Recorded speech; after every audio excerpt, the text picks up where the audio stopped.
Muito boa noite, bem-vindos ao Universo Porto da Bancada. Durante a próxima 1h15, até sensivelmente às 23h30, vamos discutir as buscas que foram levadas a cabo ontem no Estádio da Luz e também no Estádio de Alvalade e ainda o tratamento noticioso na imprensa nacional e internacional destes assuntos. Esta noite, comigo em estúdio, Francisco J. Marques, diretor de Comunicação e Informação do Futebol Clube do Porto, Miguel Braz da Cunha, advogado, membro do Conselho Superior do Futebol Clube do Porto, aqui na qualidade de adepto portista, e ainda os comentadores João Ribeiro e Diogo Faria. Meus senhores, muito boa noite aos quatro. E tal como prometido, vamos então falar do assunto que marcou a atualidade futebolística no dia de ontem e que ainda está na ordem do dia, as buscas que foram levadas a cabo por vários inspectores da Polícia Judiciária no Estádio da Luz, na sequência de suspeitas de corrupção desportiva, operação levada a cabo pela Unidade de Combate à Corrupção da Polícia Judiciária. Miguel Braz da Cunha, muito boa noite. Como é que viu estas buscas? Boa noite. Antes de mais, eu queria começar por cumprimentar todos os portistas que nos estão a ouvir em casa e a ver em casa, desculpa. É uma honra cá estar. Relativamente ao tema das buscas, eu permitia-me, antes de entrar nesse tema, recordar um bocadinho um percurso que me parece importante nesta matéria e que tem a ver com o seguinte. Em 76, para quem tem um bocadinho de memória, em 76, no Porto, estavam... Não éramos nascidos? Eu já era nascido e já sofri com o Porto. Tenho memória nessa altura. Mas em 76, nós tínhamos aqui na altura três figuras marcantes na nossa história. Um felizmente ainda está entre nós e está a liderar o clube, o Presidente Pinto da Costa, José Maria Pedroto e, na altura, o Presidente Américo Sá. E nessa altura, em 76, iniciou-se uma luta por aquilo que é fundamental na postura do Futebol Clube do Porto, que é lutar por um sonho. No fundo, foi uma espécie do I Have a Dream nosso, ou o Yes We Can também nosso.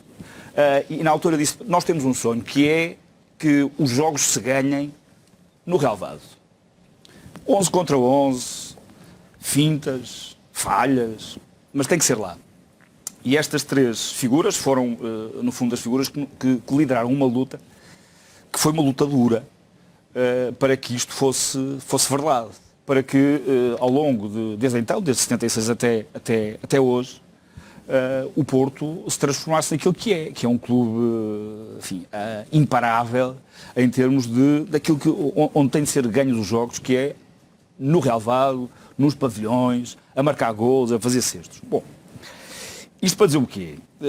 Isto para dizer que o que nós assistimos ontem é seguramente algo que é levado a cabo, as buscas, nomeadamente do Benfica, porque há suspeitas fortíssimas de que existam comportamentos que põem em causa essa coisa que deve ser a coisa mais importante nas competições esportivas, que é a verdade esportiva. E a verdade esportiva, volto a dizer, é 11 contra 11, é a bola que entra porque é bem rematada, é falhas dos jogadores também. E as buscas que ontem, acho que é nono processo, nona vez que isto acontece, são seguramente, a quantidade de buscas é importante, é um indício importante para que tenhamos presente que os comportamentos que estão a ser investigados são suficientemente importantes, graves diria, para que a investigação deva ser levada até ao fim, e está, e ainda bem que está. Se esclareça de uma vez por todas coisas estranhas que suponho que é também aquilo que está a ser investigado. São aquisições estranhíssimas que são feitas, com compras estranhas, transferências estranhas. Aliás, com isto termino. É de notar que estão em causa, pelo menos pelo que se sabe do que é comunicado, aquisições de jogadores absolutamente desconhecidos, que não jogam, do mesmo clube que este ano nos brindou com tentativas de aquisição de jogadores do calibre do Cavani e que contratou jogadores do calibre do Otamendi. Portanto, é um clube que escolhe alto e neste caso, que está a ser objeto de investigação, não se percebe porque é que escolheu, ou melhor, se calhar percebe-se. E ainda bem que as investigações estão a ser feitas e vão ser levadas até ao fim, seguramente vamos ter finalmente também espaço para novamente sermos 11 contra 11, com treinadores, com árbitros e a verdade esportiva voltar a vigorar em Portugal. Isso tem bem, Miguel Braz da Cunha, como sublinhámos, o Benfica foi alvo de buscas da Polícia Judiciária pela 9ª vez no dia de ontem. A primeira foi já em 2015. Creio que teremos então a oportunidade de ver uma cronologia precisamente dessas buscas feitas ao Benfica. A primeira então em 2015, no âmbito do Porta 18, depois em 2016 no caso dos vouchers, depois em 2017 por causa dos e-mails, do processo dos e-mails, depois a operação Lex e e-mails também em 2018, a 30 de janeiro de 2018, em março de 2018 o Etopeira, em junho desse ano o Saco Azul, em 6 de junho, mais tarde nesse mês o Mala Tchau, a 25 de junho de 2018, a 4 de março já deste ano de 2020, mais buscas ao Benfica no âmbito da operação Fora de Jogo e finalmente então as buscas de ontem relacionadas não só com os e-mails, mas também com o Mala Tchau e ainda com a questão de 3 jogadores líbios, uma questão também de que vamos falar mais à frente neste Universo Porto da Bancada. Diogo Faria, 9ª vez que isto acontece, comentário é que te merece. Bem, boa noite a todos, antes de mais, já é quase uma não notícia, não é? De tão recorrente que é. E eu, há pouco, esta tarde, quando estava a avinhavar algumas ideias para este programa, dei para mim a olhar para a imprensa e a pensar, bem, mais buscas ao Benfica, o que é novo desta vez? E tive algumas dificuldades, porque se nós olhássemos para aquela cronologia, estão ali várias operações, há uma tipologia de crimes muito variada, desde tráfico de droga até à corrupção desportiva, branqueamento de capitais, há uma série tráfico de influência, há mesmo muitos crimes que têm estado sob investigação no universo do Benfica e desta vez aparentemente não há nenhuma tipologia nova de crime. Há casos concretos que nós não conhecíamos, como aquele dos jogadores líbios que andaram a passar por uma série de clubes, há os casos também que envolvem a Académica, o Pedro Nuno e o Chiquinho, e houve também uma notícia que essa saiu hoje e que de facto é uma novidade que me parece relevante, que é que finalmente conseguiram fazer buscas ao César Boaventura, que há uma série de anos que se tem tentado, que a Justiça tem tentado notificar o César Boaventura para prestar declarações, buscas, não sei se alguma vez se teria tentado, mas isso saiu nas notícias há alguns meses, que no âmbito precisamente do processo dos e-mails, daquele processo em que eu e o Francisco J. Marques e o Júlio Magalhães acabamos acusados, tentaram interrogar várias vezes o César Boaventura e ele estava sempre a mudar de casa, iam a uma casa ele não estava e depois a morada não era aquela e por isso simplesmente não conseguiram. Por isso, acho, uma das novidades desta vez é isso. De resto, o Benfica continua envolvido numa série de potenciais práticas que são lesivas da verdade desportiva. Volta-se a falar do Mala Tchau, volta-se a falar de tudo o que está revelado nos e-mails, aparentemente estão na origem também desta investigação. Eu reparei, por exemplo, hoje no Correio da Manhã, ao fazer a revista de imprensa, que até já está de volta à Tânia Laranjo, tem lá 4 páginas de notícias sobre isto. Pois, não.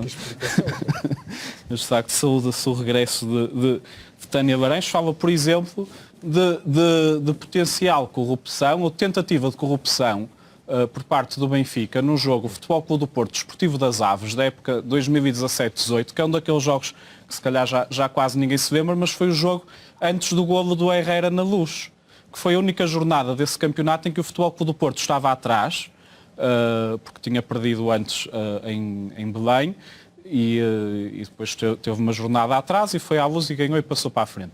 E nesse jogo com o Desportivo das Aves está a ser investigado, é um dos que estão sob investigação, porque o Benfica terá tentado, pelo menos é o que nos diz a Tânia Laranjo e o Correio da Manhã, terá tentado pagar aos jogadores do Desportivo das Aves, caso eles tivessem sucesso contra o Futebol Clube do Porto, que efetivamente não tiveram. Por isso o que eu tiro de mais significativo destas nonas buscas elas já são tantas e parece que se estão a repetir sempre, mas a verdade é que parece que estamos aqui num limbo em que há indícios de crimes suficientemente fortes para não deixar cair estas investigações todas, e por isso elas não são arquivadas e continuam há uma série de anos. Eventualmente não sei se estará a haver alguma dificuldade por serem tantas e tanta coisa para que finalmente se produza a acusação. Mas perante aquilo que todos nós conhecemos, e os documentos que todos nós já vimos e que já foram revelados pela imprensa, parece cada vez mais uma inevitabilidade que isto há de cair, que o Benfica há de cair de alguma forma, porque estão enterrados até ao pescoço. Já há pouco fizemos referência aos processos que envolvem o Benfica, mas vamos então passá-los em revista. São 9 ao todo. Cá estão eles, os processos em que está envolvido o Benfica, presidido por Luís Filipe Vieira, Porta 18, Saco Azul, o processo dos e-mails, dos vouchers, a Operação Lex, o Etoupeira, o Mala Tchau, a compra de jogos e também a questão dos jogadores líbios.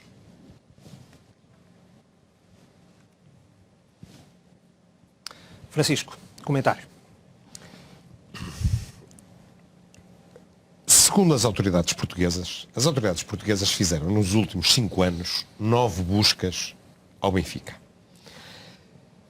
Não há memória, pelo menos, não é? Pelo menos que se saiba, que seja público, não há memória de alguma entidade em Portugal, seja nestes últimos 5 anos, seja em qualquer período de 5 anos da nossa história, que tenha sido alvo de 9 buscas nesse espaço de tempo. Portanto, nós estamos perante a maior associação criminosa da história portuguesa. E isto não há outra maneira de o dizer. Podem brincar, podem ficar muito ofendidos, podem dizer, ai meu Deus, mas é isso que nós podemos concluir. 9 buscas por 9 situações diferentes.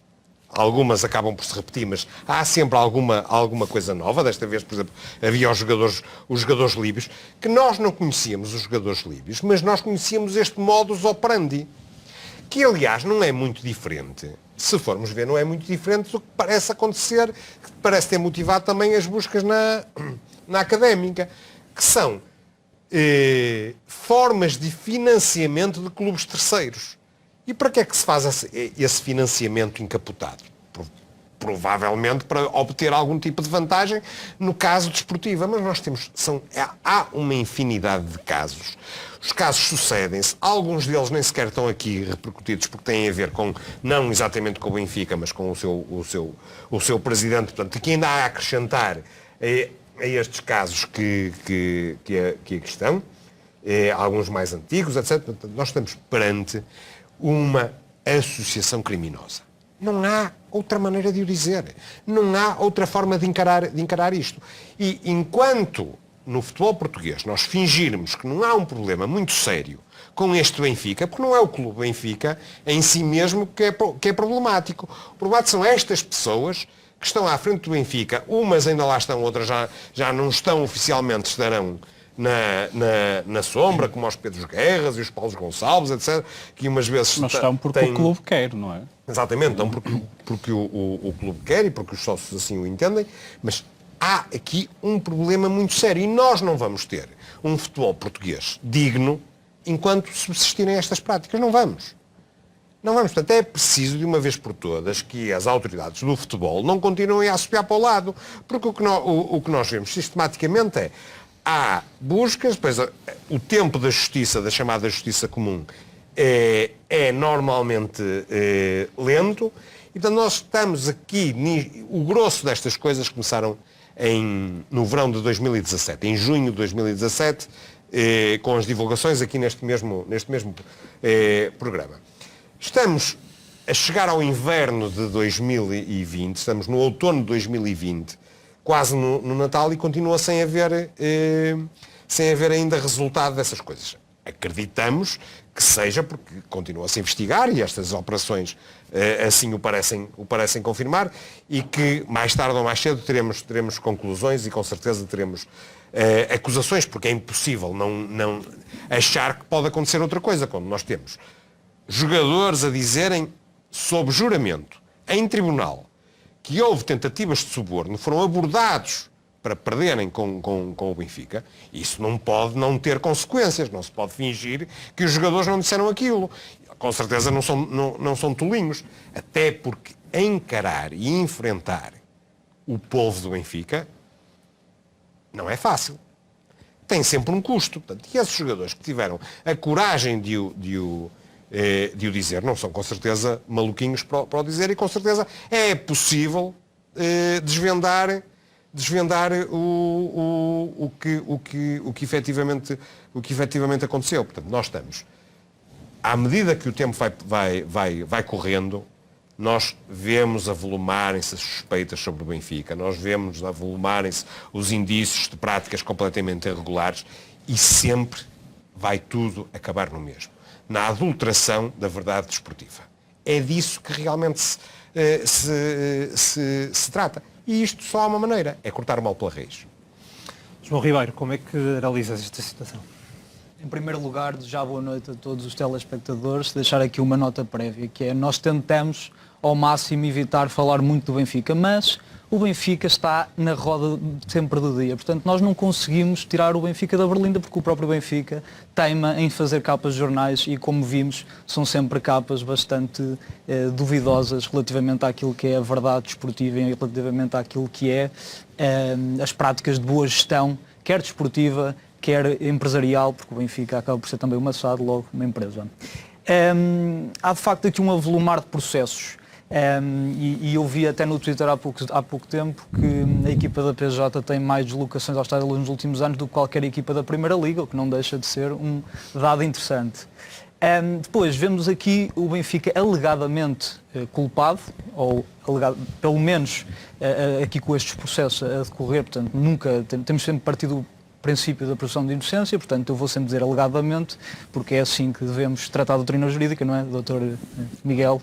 Acho que é assim que se deve fazer. Até prova em contrário. Exatamente. Que se vai avolumando. Portanto vou dizer alegadamente sempre que possível, mas vemos em determinados processos toda uma promiscuidade e toda uma rede de influências e de tentativa de encapotamento. Por exemplo, logo na Porta dos Oito, que é um dos primeiros casos, vimos o José Carriço, o José do Benfica, como nós conhecemos muito bem, com a questão do transporte de droga, e que o Benfica logo se tentou afastar, dizendo que ele já não pertencia aos quadros. Que era um diretor do Exatamente, Benfica, o diretor do Benfica, mas dizendo que já não pertencia à direção. Sempre que era só, era o motorista, Exatamente. Era alguém menor.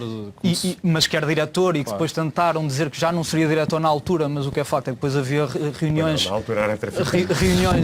na SAD, no Estádio da Luz, com colombianos, portanto não sei o que é que os colombianos teriam de interesse na SAD, e agora temos aqui esta questão mais recente de uma rede de influência desportiva relativa a jogadores, que nos deixa aqui algumas aberturas para dúvidas, como foram os casos agora também recentemente reabertos do Malachau. E eu queria pôr aqui, desde já, um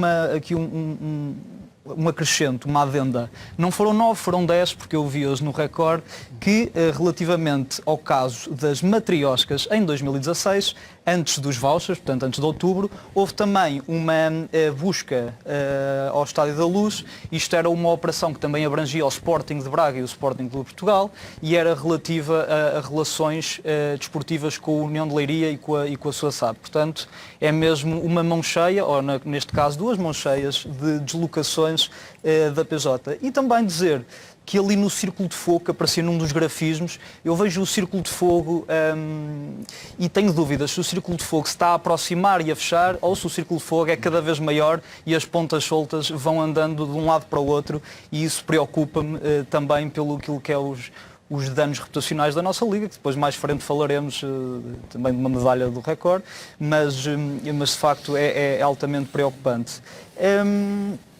E pronto, e deixar aqui só estas notas, dizer que alegadamente mantemos uma dúvida sobre todo aquilo que é a estrutura do Benfica e a assertividade dos seus negócios e por aqui nos manteremos a comentar sempre que possível, até que esperemos nós, deixe de haver uma espera tão prolongada e haja uma celeridade, tal como há em pequenos processos cíveis que vemos decorrer várias vezes, que haja também justiça, e justiça, por favor, rápida, para tantos processos que se acumulam ao longo de tantos anos e que queremos ver resolvidos.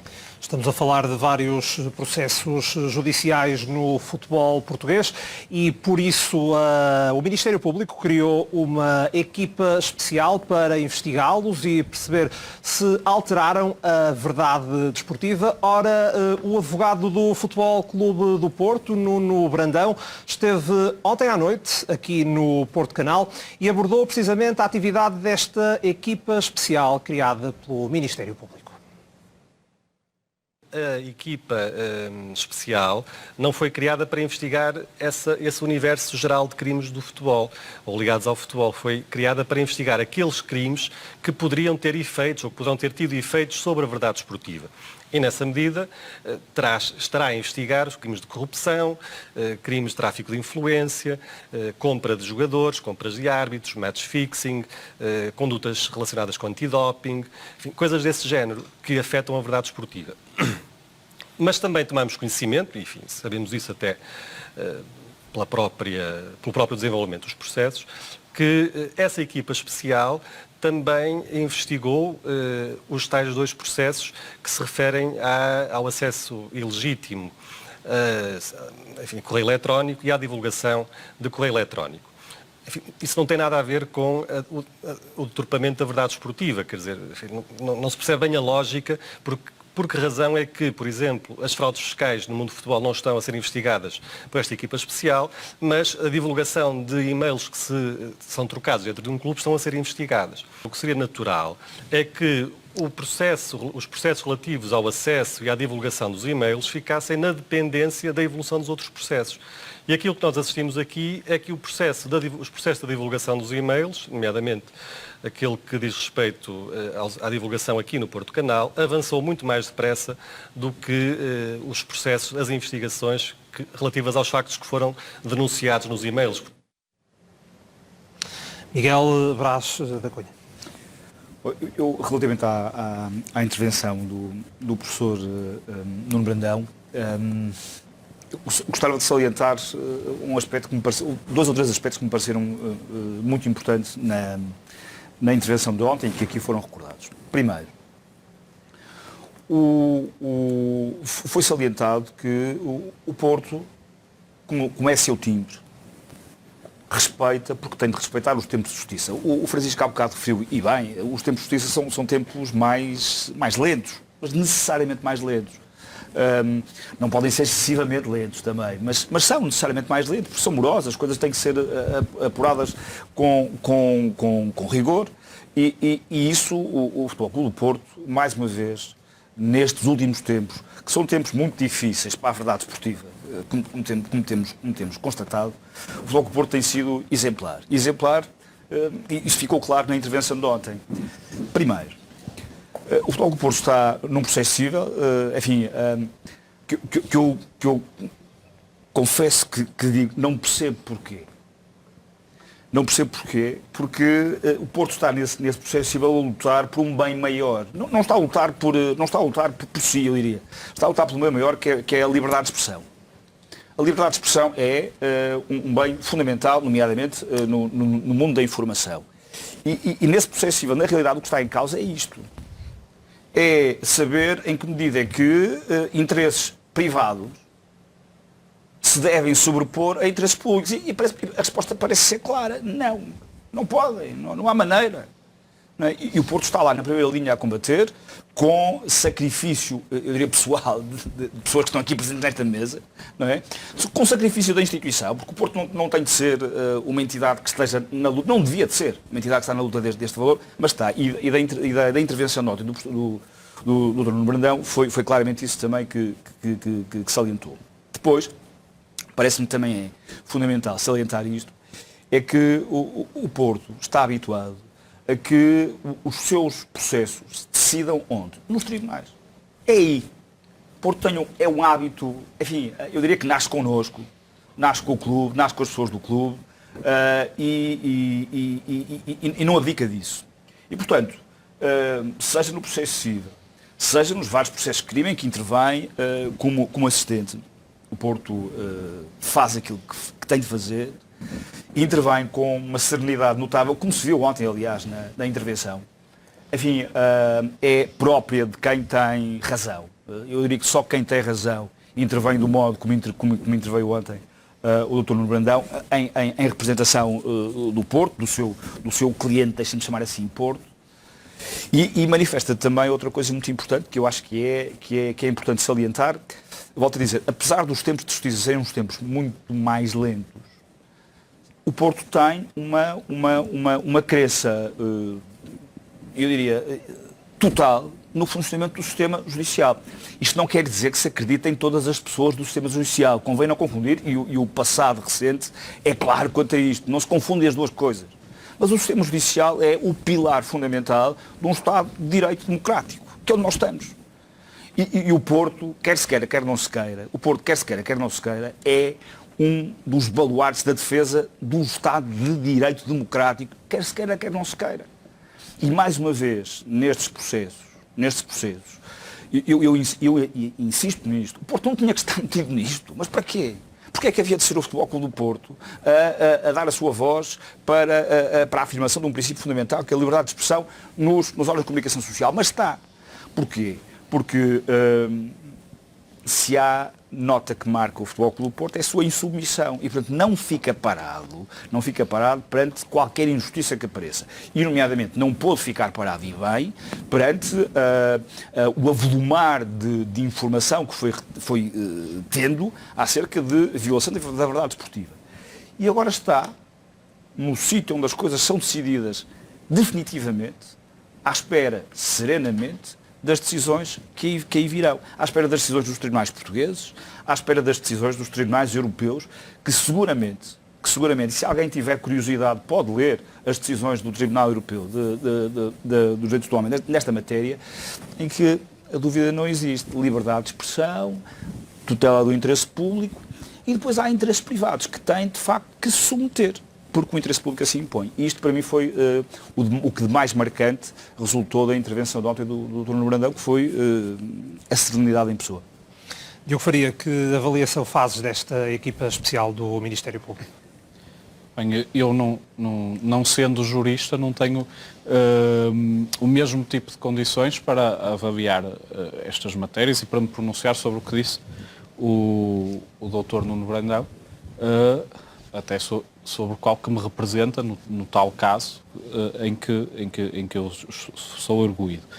E acho que devo fazer essa nota. Mas aquilo que como cidadão comum que olha, como consumidor de informação e analista de informação que olha para aquilo que foi dito e que temos visto, não pode deixar de resultar alguma estranheza, que é existir uma equipa especial para investigar crimes no futebol e que tem, em princípio, como fim último, descortinar situações relacionadas com corrupção na atividade desportiva, que lesem a verdade desportiva, e neste tempo todo aquilo que avançou mais significativamente, ao ponto de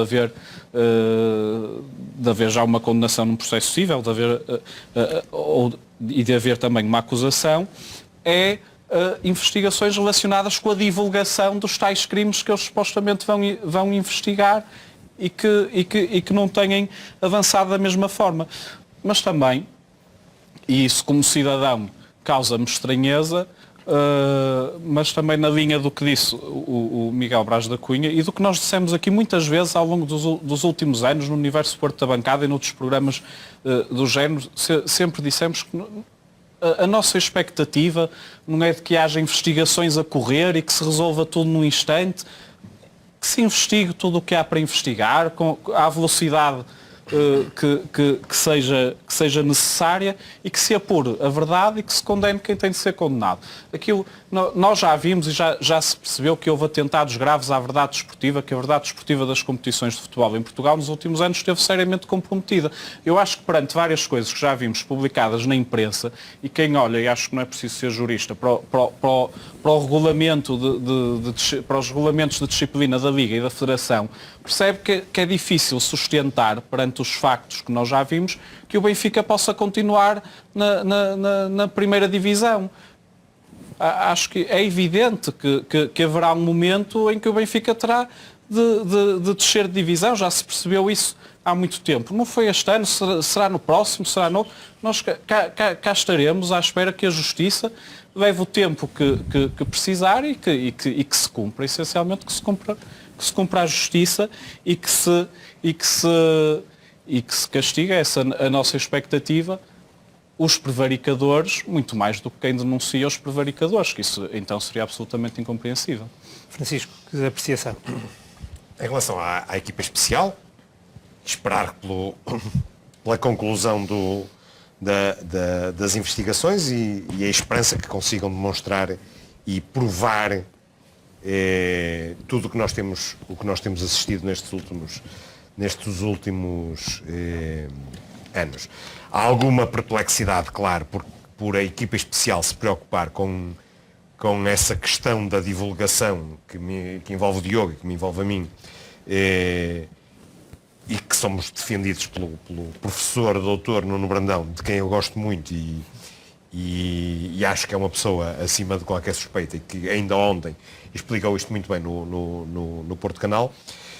E depois há o outro lado, que é o lado, por exemplo, no processo civil nós já fomos condenados. Se bem se lembram, nós fomos condenados porque se dizia que eu tinha truncado mails. A grande tese que partiu da ERC era que havia truncagem de mails. Todos estamos lembrados disso, porque os e-mails foram divulgados, esses e-mails, os salvos e-mails dos padres foram divulgados neste programa, salvo erro, no dia 5 ou no dia 6 de junho, e o que se fez foi uma seleção, não se leu o mail todo, o que é normal e acontece em todo lado, faz-se uma seleção, mas aproveitaram isso para dizer que se fez truncagem. Agora vamos pensar, então, a truncagem que se fez.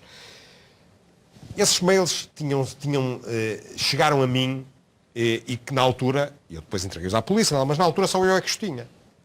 E esses mails foram publicados 2 dias depois, ou melhor, no dia seguinte, foram publicados nos jornais.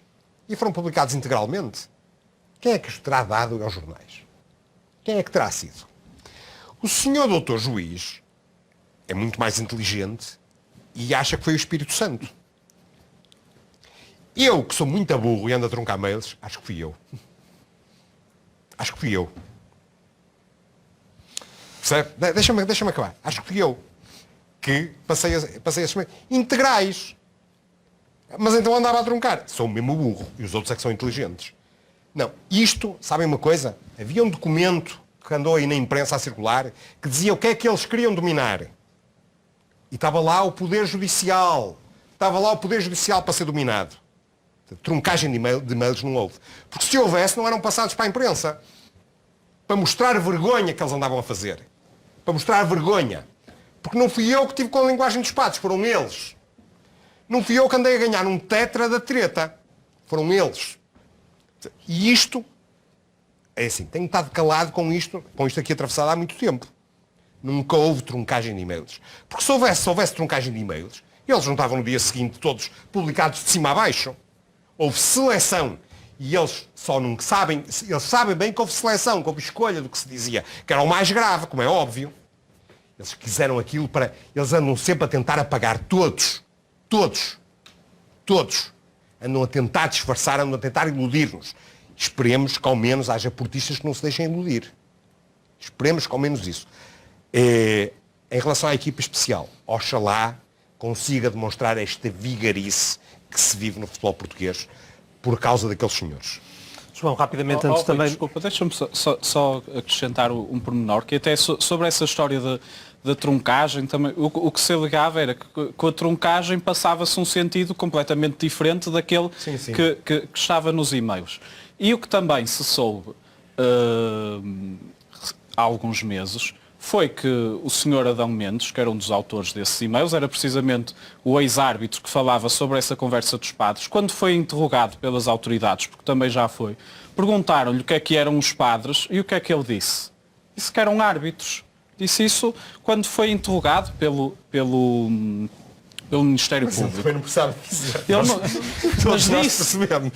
Mas é que às vezes querem fazer-nos passar por maluquinhos, aquilo não é nada e não sei o quê, e depois aquela conversa, padres, e vão fazer, como é que era, só temos de rezar e tal, é assim.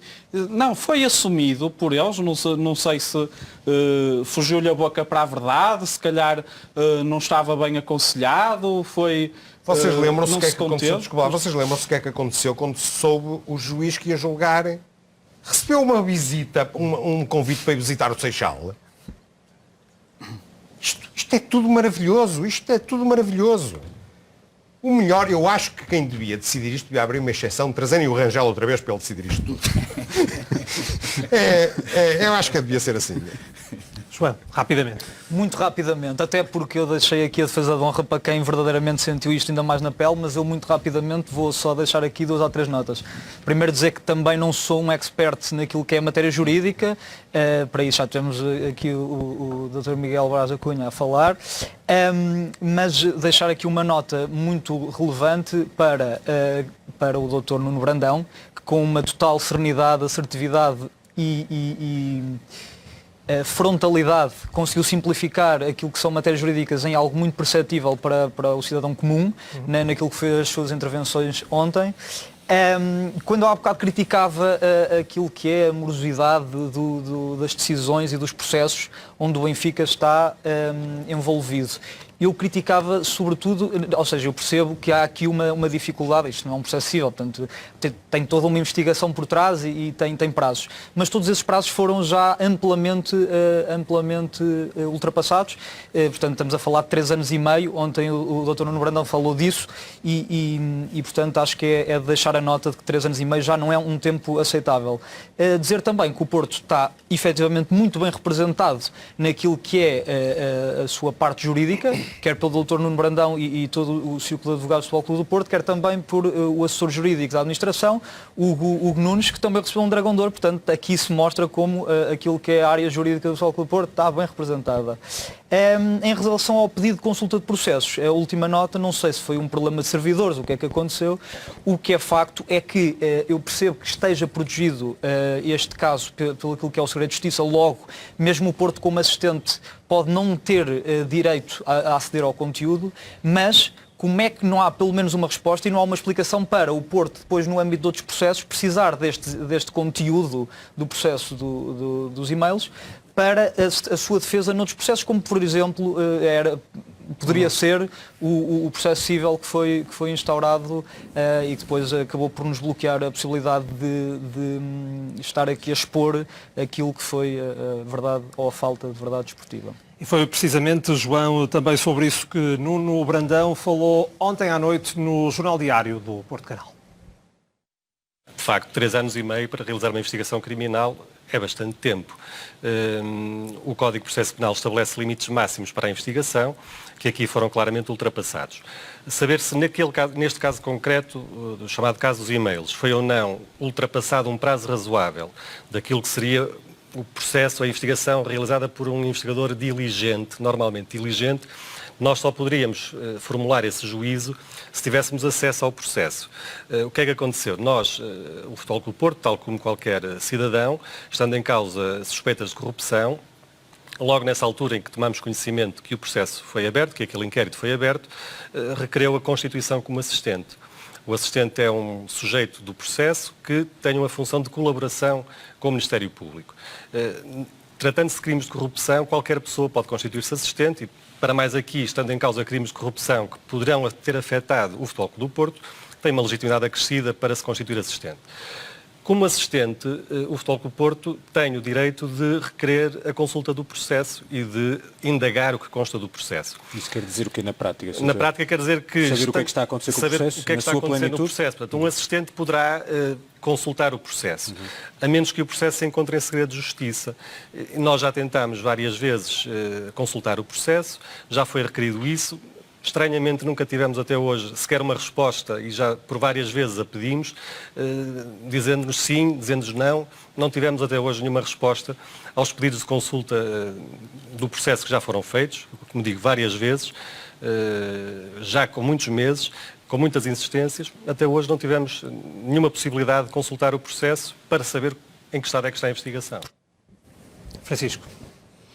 Isto só pode ser um equívoco qualquer do Ministério Público. Com certeza, as pessoas do Ministério Público julgam que somos nós que temos as passwords dos sítios. Mas não, é o Benfica. Toda a gente sabe que era no ETOB, eles é que iam consultar os processos. Nós não. Nós, para consultar um processo, temos que fazer um requerimento, obter autorização, dirigirmos lá e consultar o processo. Com certeza estão a fazer confusão, achar ontem é o Benfica, não sei porque é que o Benfica manda para cá estes requerimentos, porque eles têm acesso direto. Só pode ser isso. Não pode haver outra explicação. E vamos avançar neste universo Porto da bancada para falar agora do caso de um jogador líbio, Hamdou Elouni, jogador líbio que chegou ao Santa Clara em fevereiro de 2016 e 6 meses depois transferiu-se para o Benfica, mas segundo documentos a que o Porto Canal teve acesso, o Benfica já tinha pago uma comissão à empresa de Tiago Ribeiro, do empresário Tiago Ribeiro, antes mesmo de o extremo líbio ter assinado pelo Santa Clara. Elouni chegou ao Santa Clara em fevereiro de 2016, proveniente do Al-Ahly de Trípoli, alegadamente como jogador livre. 6 meses após ter chegado aos Açores, o líbio era apresentado no Benfica, num negócio de cerca de 370 mil euros, que foi intermediado pela N-Players, a empresa de Nuno Gomes, ex-jogador do Benfica, e do irmão Tiago Ribeiro, que surge nesta imagem ao lado do atleta no Estádio da Luz. Uma outra fotografia mostra Elouni na companhia de Paulo Gonçalves, na altura o braço direito de Luís Filipe Vieira no Benfica. No entanto, de acordo com documentos a que o Porto Canal teve acesso, ainda antes de o jogador assinar pelo Santa Clara, o Benfica já tinha pago uma comissão à empresa N-Players pela transferência do jogador. Segundo o que o Porto Canal apurou, chegou a existir um contrato com a data de 30 de dezembro de 2015, contrato esse que não deu entrada na Federação Portuguesa de Futebol e cujo paradeiro é agora desconhecido. O Porto Canal contactou o agente Tiago Ribeiro, que numa nota enviada à redação, afirmou que a empresa N-Players representou o jogador quando este assinou contrato de profissional com o Benfica e adianta que a intermediação foi apenas em representação do jogador e por isso a empresa ignora os contornos e condições do acordo entre os clubes. De Águia ao peito, Elouni não fez qualquer jogo, tendo seguido por empréstimo para os Chaves. Seguiu-se novo empréstimo, agora ao Desportivo das Aves, clube que viria a contratar o jogador a custo zero na temporada 2018-2019. A meio dessa época, Hamdou Elouni é vendido ao Esperance de Tunis por 500 mil euros num negócio com o qual acabariam por lucrar Aves e Chaves e que, segundo o Jornal Público, encontra-se também na mira das autoridades. À data dos factos, Nuno Gomes era diretor da formação do Benfica. Miguel Braz da Cunha, que opinião tem depois de saber isto? Eu confesso que estou a ouvir estes factos pela primeira vez agora e não percebo nada. Não se consegue perceber nada disto. Não se consegue perceber alguma coisa disto. Um jogador da Líbia, quer dizer, já é estranho. Não tem nada contra a Líbia. Não há tradição de jogadores líbios, nomeadamente em Portugal. Que pagam comissões num negócio que só vai ter lugar, pelos vistos, uns meses mais à frente. Portanto, há aqui uma antecipação, isto é algo notável. Mas se me pedem uma opinião, eu tenho que dizer, não consigo. Não consigo porque isto é muito estranho. E eu, sobre coisas estranhas, vejo séries divertidas, daquelas antigas, do Twilight Zone e por aí fora, mas disto não consigo. Não tem explicação. Diogo, conseguiste entender isto ou não? Então, aparentemente isto enquadra-se naquilo que o Luís Filipe Vieira fala várias vezes. Estão 10 anos à frente, eles estão meses à frente, estão tudo à frente, ainda não compraram e já pagaram, ainda não meteram ali mas já pagaram a comissão. A comissão, não é? E eu acho que tem a ver com essa capacidade de antecipação do Benfica, porque de facto é o que se tira daqui. Isto, a conclusão que se tira é que obviamente isto não cheira bem. Qual é o interesse? Ainda ontem o Pedro Bragança citou o Luís Filipe Vieira e bem, que quando falou da contratação o ano passado do Cádiz ao Vitória de Setúbal disse isto tem tudo um objetivo e tal. Isto tem um objetivo. Vamos perceber, e cada vez que há novas investigações judiciais ao Benfica, nós percebemos melhor quais é que são os objetivos, não é? Porque eles contratam, não é para eles, é para pôr, e o que é que se recebe em troca e tal. E assim se explica muitas das coisas que aparentemente não têm explicação, como o facto de nos últimos 10 anos o Benfica ter conseguido conquistar 5 campeonatos. Se calhar é por aqui que se ajuda a esclarecer isso. Francisco. Alguns terão sido pagos também por antecipação. Pois, não sei se foram por antecipação ou a posterior, não é? Há que esperemos que a equipa especial consiga chegar a conclusões. Em relação a este caso, é quase que risível como é que é possível. Reparem que a defesa do Benfica oficial e a oficiosa dos Rui Pedro Braz e afins, era que o Santa Clara na altura estava na segunda divisão, portanto, qual era o interesse, o que é que beneficiava o Benfica. Pois, aparentemente, isto é uma caldeirada tremenda para tentar fazer o quê? Negócio, aqui haverá um lado de negócio estranho, porque os jogadores de valor reduzido, porque não tinham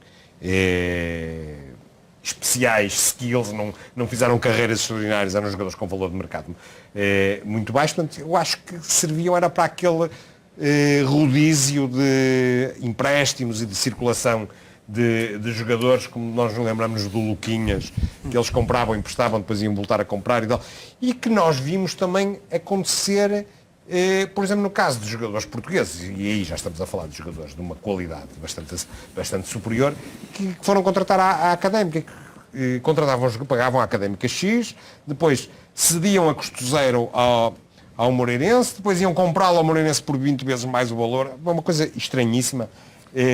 Portanto, há aqui muito que deslindar, e isto dos líbios será só um pequeno pormenor. João, muito rapidamente, para a seguir falarmos das buscas ontem em Alvalade. Muito rapidamente, e eu que falava em promiscuidades há pouco, e realmente parece haver aqui algum potencial de mais algumas redes. Ora, se recuarmos um pouco atrás, alegadamente, Nuno Gomes sai sem qualquer tipo de ruptura daquilo que é a estrutura do Benfica e diretor de formação, ou se não era diretor de formação, era ali ligado ao Seixal. E, ao mesmo tempo, entra Pedro Milhomens, vindo do Sporting, um clube que simpatiza com o Benfica atualmente, e entra Pedro Milhomens para a saída de Nuno Gomes. Portanto, a alegada ruptura já existe. Entretanto, este negócio é concretizado praticamente ao mesmo tempo indo a comissão para a N-Players, que é detida, por sua vez, pelo Nuno Gomes e pelo Tiago Ribeiro. Portanto, é evidente que há aqui uma data de informações que levantam mais uma vez as suas dúvidas e poderá haver aqui algum tipo de forma de dissipar aquilo que foi uma saída, a impossível ruptura do Nuno Gomes com a estrutura do Benfica. E pronto, basicamente será isto a minha análise. Muito bem, e agora passamos para falar de outras buscas que decorreram no dia de ontem, mas neste caso no estádio José de Alvalade, também em Lisboa, mas no estádio José de Alvalade, buscas da Polícia Judiciária para então executar um mandado relacionado com branqueamento de capitais. O caso tem a ver com a entrada da Oldino, empresa do banqueiro angolano Álvaro Sobrinho, no capital da SAD leonina, e refere-se ao período entre 2011 e 2013. 14. Entretanto, o Sporting confirmou a realização das buscas num comunicado oficial que foi então emitido pelo Clube Leonino, comunicado em que o Sporting se mostra disponível, que de resto estamos a ver, comunicado em que o Sporting se mostra disponível para cooperar com as autoridades, tendo em vista o esclarecimento do processo. Os Leões enaltecem também aquilo que dizem ser o esforço do Ministério Público e das autoridades competentes em prol da verdade desportiva e da transparência. Francisco. O Sporting ontem, na sequência das buscas que teve em Alvalade, fez um comunicado a dizer assim: atenção, isto refere-se a uma coisa do passado. Isto é uma coisa entre 2011 e 2014, nós colaboramos, prestamos toda a informação, temos uma atitude colaborante, mas isto tem a ver com o período 2011-2014. A lavar as mãos, a atual administração do Sporting, basicamente o que fez foi lavar as mãos do assunto. Dizer, isto são outras pessoas. Isto foi lá atrás, já acabou em 2014, eu não estava aqui. Eram outros que estavam cá. Reforço, a lavar as mãos como se o Sporting não tivesse nada a ver com isto. Mas então, a questão é a seguinte. Hoje, todos podemos ler no Jornal Record, eu vou aqui só consultar para ver o título, como é que é. Estamos a pagar o preço de ter sido parte da solução. E quem é que disse isto? Nuno Correia da Silva. E quem é o Nuno Correia da Silva? É vice-presidente do Uldimo. Está a vê-lo na imagem também? Tal representante, vice-presidente do Uldimo, alguém próximo do empresário, do banqueiro Sobrinho, que terá injetado muitos milhões no Sporting, que agora está a ver se aquilo é branqueamento de capitais, não é tal. Mas o Nuno Correia da Silva, que é vice-presidente do Uldimo, é hoje, agora, neste preciso momento em que eu vou dizer, administrador da SAD do Sporting. Então foi lá atrás. Não tem nada a ver connosco. Mas eu sou administrador. Isto é muito confuso, não é? O que é que isto é? Isto é manipulação. Isto é tentar dizer que nós não temos nada. Tem a ver. Desculpe, mas tem, porque se não tivesse, então vinha ao Sporting a dizer, olha, nós temos aqui este senhor que é administrador da SAD Sport, mas está ligado ao Uldimo, nós vamos encostá-lo, vamos correr com ele. Não o queremos aqui, o branqueamento de capitais, nós somos todos muito sérios. Brincadeira. Nós queremos, obviamente, perceber se isto como é que é, porque senão também podemos estar aqui numa situação muito complicada, que é estar a haver injeções de capital num determinado clube de dinheiro com proveniências duvidosas. Temos que esclarecer, temos que perceber. E não chega a atual administração do Sporting tentar lavar as mãos e dizer que não tem nada a ver com isto. Que foi lá em 2011, entre 2011 e 2014 e que nós somos os puros e que não fazemos essas coisas. Porque isto não é exatamente assim. Nós, tradicionalmente, vemos um certo culto nas pessoas do Sporting de uma pureza, de uma... Ai, meu Deus... Eu nem quero recordar o que vi na televisão quando foi o ABC Futebol Clube Porto em handball, o Benfica Futebol Clube Porto em handball, que nos tirou um título em benefício do Sporting. Foi das coisas mais abjetas que eu vi no desporto português. E isso não venham cá dizer que eram muito puros e tal, porque aquilo foi realmente grave. Portanto, convém que esse discurso seja um bocadinho moderado. E em relação a isto, convém que esclareçam os sócios do Sporting e os adeptos de futebol em Portugal do que é que se passa. Há branqueamento, não há branqueamento. Aquele dinheiro que foi lá metido é dinheiro que estava... porque isto depois liga-se ao caso BES, àquelas coisas do BES Angola, às acusações todas que pendem sobre o banqueiro Sobrinho de ter dado desfalques muito avultados. Este caso também merece toda a atenção dos adeptos de futebol, das autoridades, para esclarecer. E não chega a vir fazer um singelo comunicado a dizer que nós não temos nada a ver com isto e queremos lavar as mãos. João. Ora, eu aqui, ao contrário de há pouco, cuja doutrina jurídica não me permite fazer afirmações ou estar tão à vontade, aqui entramos um bocadinho na minha praia.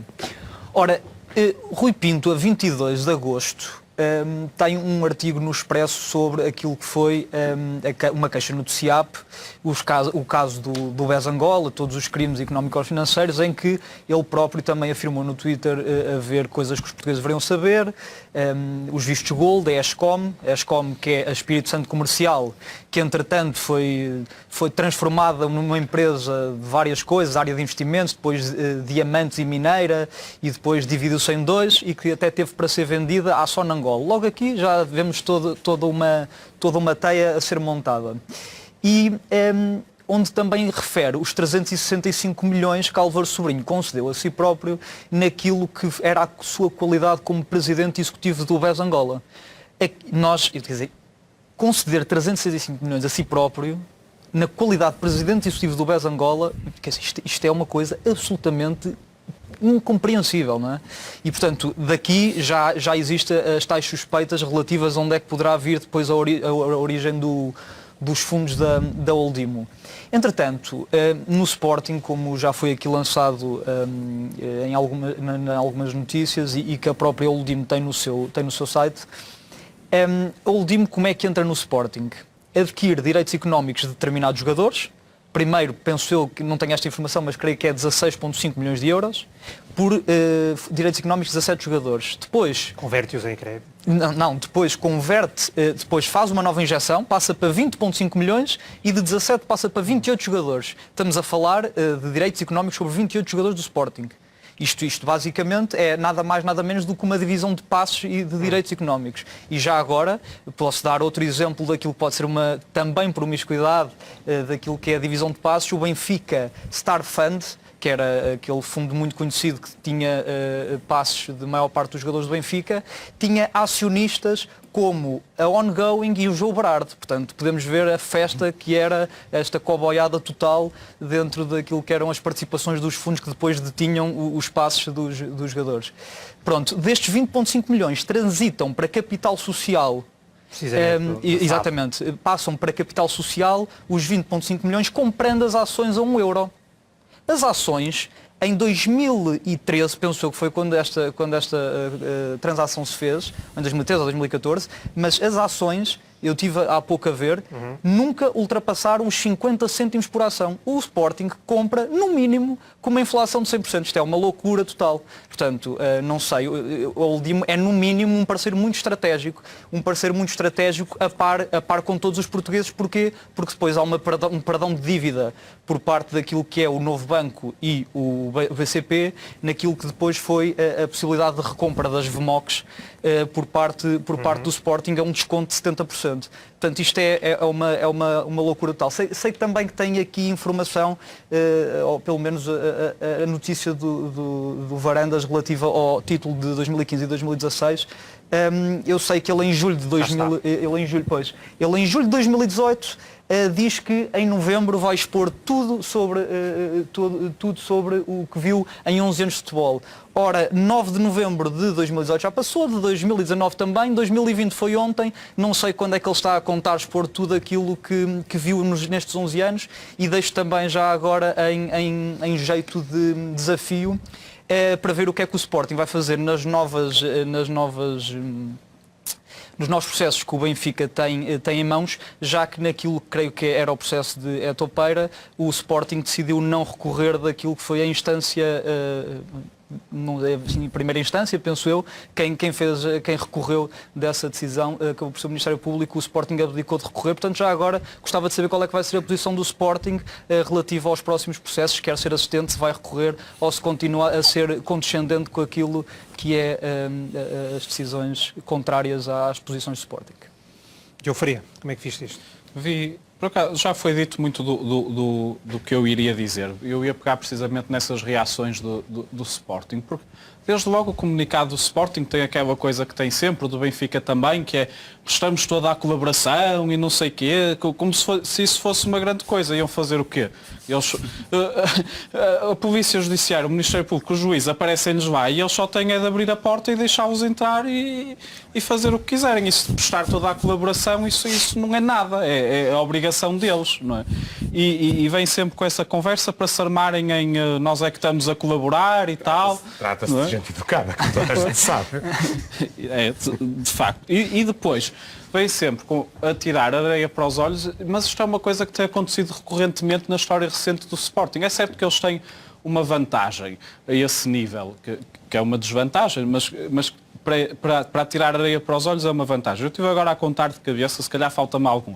O Sporting teve 8 presidentes nos últimos 20 anos. 8.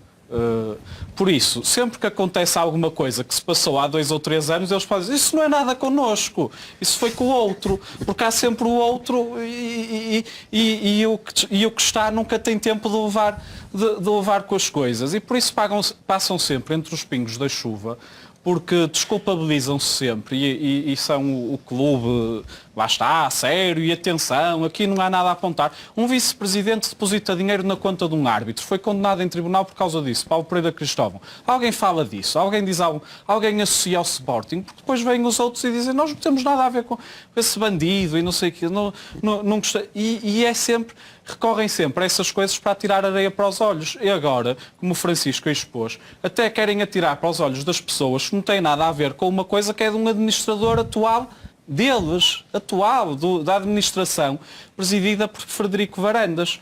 Eu não sou, nunca fui, nunca serei, não quero saber de Sporting para nada, mas até deixo um conselho à administração do Sporting ou à direção de comunicação do Sporting, que é, se eles querem fugir a isto e falar de outras coisas, que falem do campeonato de 15-16, que digam, roubaram-nos o título de 15-16, isso é que é preciso ser investigado, isso é que nós queremos, foi o Benfica que ficou com esse... Que digam isso, porque é verdade. Porque é verdade. E o Dr. Varandas, antes de ir para lá, também dizia que ia falar disso e ia cheio de peito e tal, e depois entrou e afinal já é todo amigo do Benfica e já baixou a bolinha, mas era a melhor maneira. Os adeptos do Sporting de certeza que se identificariam com esse discurso, porque é verdade, o que se passou em 2015-16 foi uma vergonha, foi um título que devia ser do Sporting. Até era curioso ouvir agora o treinador do Benfica sobre isso, não é? Porque era um título que seria do atual treinador do atual treinador do Benfica, mas isso eles não dizem, mas isso vem para aqui com esta conversa do costume. Isso foi o Godinho Lopes e o Bruno de Carvalho e tal. Então, mas não é aquele senhor que está na vossa administração? Não conta. Pensam que somos todos parvos. Miguel Braz da Cunha. Só vou fazer duas ou três notas. Eu recordo só que, Diogo, ajude-me por favor, são 30% que a Olimpo tem do capital da SAD. 30%, não são 2, 3, 4, são 30%. 30% é um acionista de hiper-referência numa SAD. Qualquer tipo de sociedade. Qualquer tipo de sociedade, muito mais. Praticamente um terço do capital da sociedade é muito relevante. E o Sporting é, por um lado, um clube, obviamente, de grande relevo no país, não está isso em discussão, e no que diz respeito à SAD, é uma sociedade que estava negociada em mercado e, portanto, temos este primeiro ponto. Segundo ponto, quanto à questão do comunicado do Sporting. A ver, o que está aqui em causa é um possível crime de branqueamento de capitais, eventualmente relacionado com uma entrada de dinheiro no capital do Sporting. Eventualmente isto está em causa. Eventualmente, o branqueamento de capitais, exprimido isto, é um crime associado a uma origem duvidosa do dinheiro. Para pôr isto em palavras muito simples, é isto. É dinheiro de origem duvidosa. Pronto. E quando estão em causa entidades como o Sporting, com a responsabilidade do Sporting, isto não se pode ter dúvidas.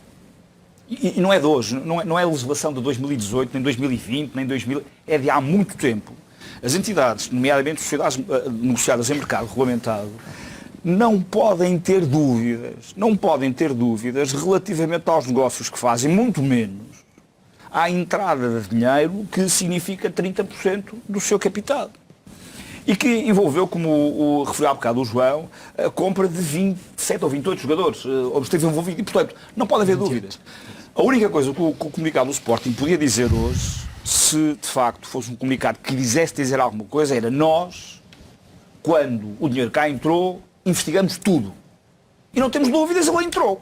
Aí seria um comunicado certo e depois seria a verdade de um contra a verdade do outro. Não pode dizer. Não pode dizer o Sporting, como o Porto não dirá seguramente, se colocar uma dúvida dessa, ou qualquer empresa negociada em mercado. Não pode dizer: venham e investiguem. Não, o primeiro obrigado a fazer investigação é o Sporting. E portanto o comunicado é um tiro no vazio. Não sai nada ali, é pólvora seca, pura e dura. E assim partimos então para o último tema da edição de hoje do Universo Porto da Bancada, o tratamento noticioso precisamente das buscas que tiveram lugar no dia de ontem, tratamento noticioso por parte da imprensa nacional e, por outro lado, por parte da imprensa internacional. Diogo. Sim, trouxemos aqui alguns exemplos que eu acho que são curiosos. Por exemplo, a capa do jornal I, que nós de vez em quando trazemos aqui. Vamos ter a ocasião de ver. E que... Maravilhoso jornal, onde está ele? Que é, o Francisco trouxe aqui em papel, que até é uma prova de que o I existe em papel, que eu acho que muita gente tem dúvida. Está aqui a prova de que o I existe em papel. Eu nunca vi ninguém ver. E agora ver só falta a opinião do Goebbels do Vieira sobre as buscas ao Estado da Luz. Vamos ter que esperar, porque ele com certeza vai ter opiniões muito relevantes sobre está isso. Aqui, e como se podia ver na imagem, não traz absolutamente nada. Nós também, quando Se não traz é porque não aconteceu. Não aconteceu, ou então o I tem uma particularidade que é é um jornal que fecha às 7 da manhã. Não é? Eu não sei se isso acontece em algum jornal. Lá está sempre a interromper, mas também há outra possibilidade, que é o I assume que já não é notícia. As buscas ao Benfica são tão frequentes que já não é notícia, já não são notícias, já não tem a novidade para merecer a primeira página. Também pode ser isso. O Goebbels do Vieira na segunda-feira nos esclarecerá. Tendo em conta que quem escreve no I é António Galamba, o redator dos discursos do Vieira e funcionário do Luís Bernardo, o Afonso de Melo, avançado, comprovado do Benfica, percebe-se qual é a intenção. Temos, por exemplo, uma coisa muito engraçada no Record, que atribuíram a medalha de lata a esta situação de ontem nas buscas. E como é que é? É a medalha de lata para o futebol português. Atenção, o Benfica e o Sporting foram alvos de buscas, são suspeitas de crimes. E quem é que está em baixo? É o futebol português. E isto de facto, dá para rir, porque nós conhecemos exemplos. Eu vejo, por exemplo... corrupto esse futebol português. Quando todos nos lembramos, quando há alguma coisa, alguma notícia, por exemplo, sobre claques, se é... E eu lembro de coisas destas, por exemplo, na TVI. Se é o Futebol Clube, são claques do Futebol Clube do Porto, os Super Dragões, o Futebol Clube do Porto, é uma vergonha e tal. Se é do Benfica, que são adeptos de futebol. Aliás, todos nos lembramos das notícias sobre o assassinato de Marco Ficini, que diziam que ele foi cidadão italiano atropelado, era assim uma coisa do género. Mas, como há quem consiga perceber o que é que interessa e o que é notícia e não esteja condicionado pelas palas que existem muitas vezes na imprensa portuguesa, se nós olharmos para o estrangeiro, vemos que no estrangeiro... E temos alguns exemplos também. Muita gente, muitos órgãos de comunicação social perceberam aquilo que se passa. Temos no L'Equipe, temos no AS, falam de corrupção. Não é o futebol português, não é? Indicam que o nome dos clubes, temos ali, o Estádio da Luz, por isso é uma versão completamente diferente. Em França, no L'Equipe, sabem bem quem é que está associado a estas coisas. E há outras coisas. Por exemplo, no programa do Rui Pedro Brás, ontem, que teve 58 minutos. Sabem quanto tempo é que foi dedicado a este assunto? 5 minutos. vá lá que tiveram tempo para ele. No próprio dia em que aconteceram as buscas, em que houve montes de informação a sair em vários órgãos de comunicação social, na Sábado, no Correio da Manhã, nos jornais desportivos, todos, cada um acrescentava alguma coisa, eles tiveram 5 minutos para a própria TVI, durante a manhã, tinha dado um certo destaque e tinha tido um jornalista em antena, salvo erro Henrique Machado, a acrescentar várias informações. Mas à tarde o Rui Pedro Brás só teve 5 minutos. Só lhes faltou fazerem como o Hugo Gil, que anunciou no seu site, e eu julgo que também temos essa imagem. Está ela. Benfica emite comunicado, Está aqui embaixo. emite nota sobre a visita das autoridades. Não foram muito melhor. Eles não são suspeitos de cometer crimes, eles recebem visitas. Quando Eles já estão tão familiarizados. O Zé do Benfica fez uma visita a Pinheiro da Cruz ou uma coisa dessa durante para os 4 anos, não foi? Claro. Se respeitam sempre. Exatamente, uma visita. eles já estão tão familiarizados com as autoridades que até só recebem visitas. Muito bem, e neste universo Porto da Bancada ainda temos tempo para falar de uma notícia de hoje. O presidente da Federação Inglesa de Futebol, Greg Clark, pediu a demissão por ter utilizado uma expressão considerada racista, no caso, pessoas de cor. Francisco.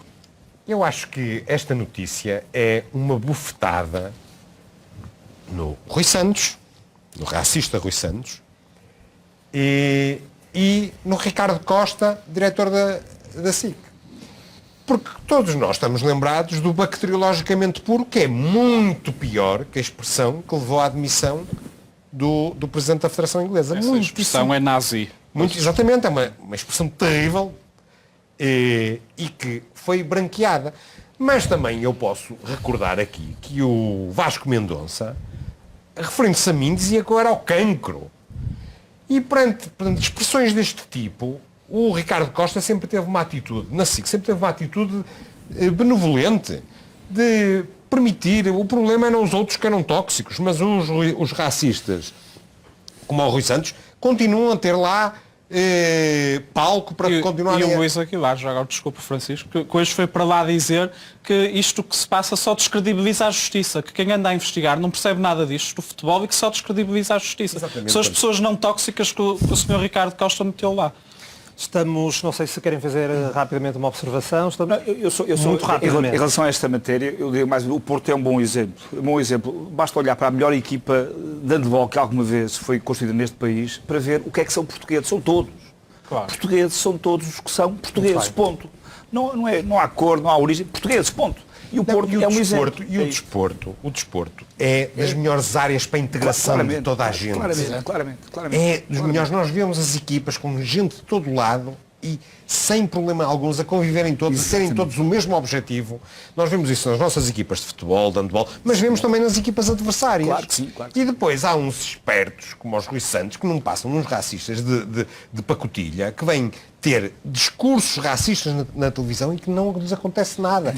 Ponham os olhos no que aconteceu em Inglaterra. Inglaterra tem os Na primórdios, dignidade. tem os primórdios do futebol e agora tem também os primórdios daquilo que é a boa prática para pessoas racistas. Portanto, aguardamos pelo despedimento do Rui Santos. Estamos a ficar sem tempo, mas ainda há tempo para ouvirmos, peço desculpa pela redundância, Pedro Guerra a falar na Benfica TV e a justificar a derrota dos encarnados diante do Sporting de Braga no último domingo. A nossa epopeia de 61-62, que nos levou à final e à vitória frente ao Real Madrid, fomos à Áustria. No dia 1 de novembro de 1961, empatámos um igual. As pessoas têm noção, quando o Benfica regressou para o campeonato no dia 5, passado 4 dias, qual foi o resultado? Fomos a Coimbra e perdemos 3-1. E as pessoas não têm nada esta ideia. 61-62, aquela é uma equipa magnífica, com o Eusébio, etc. Mas a verdade é que também aconteceu. Nessa campanha, nós ganhamos depois em casa 5-1 à Áustria de Viena, no dia 8 de novembro, no dia 12, recebemos o Belenenses em casa, passado 4 dias, e não conseguimos ganhar, empatámos 0-0. Meus senhores, temos 2 minutos para comentar isto. Nem é preciso tanto tempo, porque isto é assim. Das duas uma.